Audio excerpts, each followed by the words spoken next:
Alors, chers élèves, chers apprenants, nous avons donc fini donc avec le grand 3, donc qui était donc basé sur les limites et les dérivés donc de la fonction logarithme népérien. Nous allons maintenant aborder donc le dernier point intitulé voilà résolution d'équations et d'inéquations. Et ici, on va voir donc d'abord la résolution d'équations en se basant sur des exemples. Et il faut très bien comprendre la partie. Donc, pour avoir le signe de la dérivée d'une fonction, il faut nécessairement résoudre. Il y a des cas où on a ln à gauche et à droite, on laisse tomber les ln. Il y a des cas où on a ln moins ln. Là, il faut revenir sur les formules de base qu'on a vues. Ln de a sur b égale ln de a moins ln de b.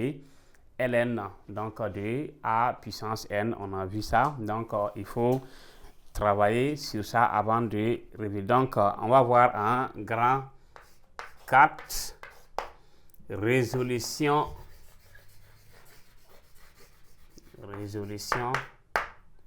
d'équations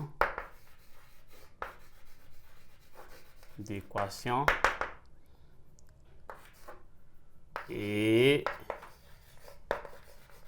d'inéquations. Équation et inéquation. Premier point, résolution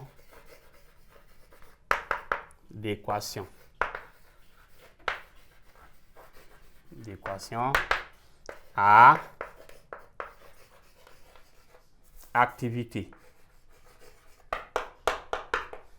Donc, en A, ici, on va voir donc une activité avant donc de tirer donc la conclusion. Donc, en activité, on va donner ln de x moins 4 égale ln de x, donc 2x moins 3, et on va essayer de résoudre ça. Donc, on verra. Résoudre, donc, résoudre dans R les équations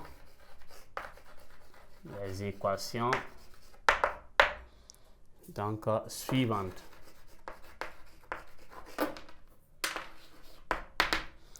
Donc, si on prend E1, donc si on met E, ça veut dire équation. Si c'est une équation, on met souvent I. Donc, on va dire quoi? ln de x moins 4 égale à ln de 2x moins 3. Donc, ici, si on donne comme ça, la première des choses, c'est de chercher le domaine de définition qu'on appelle domaine de validité. Donc, pour ça, on met comme ça, dv, domaine de validité, est égal. Quelle est la condition pour que ln existe? Il faut que quoi? Donc, x élément de R tel que ce qui est à l'intérieur de ln ici soit supérieur strictement à 0. Et la deuxième fonction, c'est 2x moins 3, doit aussi être supérieur à 0. Donc, si on maîtrise ça, la fonction ln, ça devient facile. Donc, x moins 4 supérieur à 0 signifie que x est supérieur à 4. X supérieur à 4, c'est quel intervalle? Cela veut dire que x là est élément de quoi? D. Comme on dit supérieur, c'est de 4 en allant vers plus l'infini. Si on dit inférieur, ça c'est vers moins l'infini. Deuxième cas, 2x moins 3 supérieur à 0 signifie que 2x est supérieur à 3 et cela signifie que x est supérieur à 3 demi et cela veut dire que x là est élément de 3 demi à plus infini. Donc, on a deux ici intervalles où on veut un intervalle commun. Comment on fait? D'habitude, on trace un trait comme ça et on regarde ici. On dit x élément de 4 à plus infini. On place ces 4 et on regarde les deux intervalles entre cet intervalle et cet intervalle. On va les classer qui est plus petit entre ces valeurs.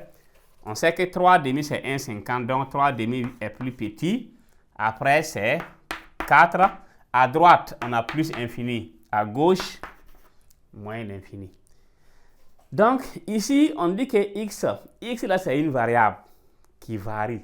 Donc, c'est comme si x bouge sur ce trait.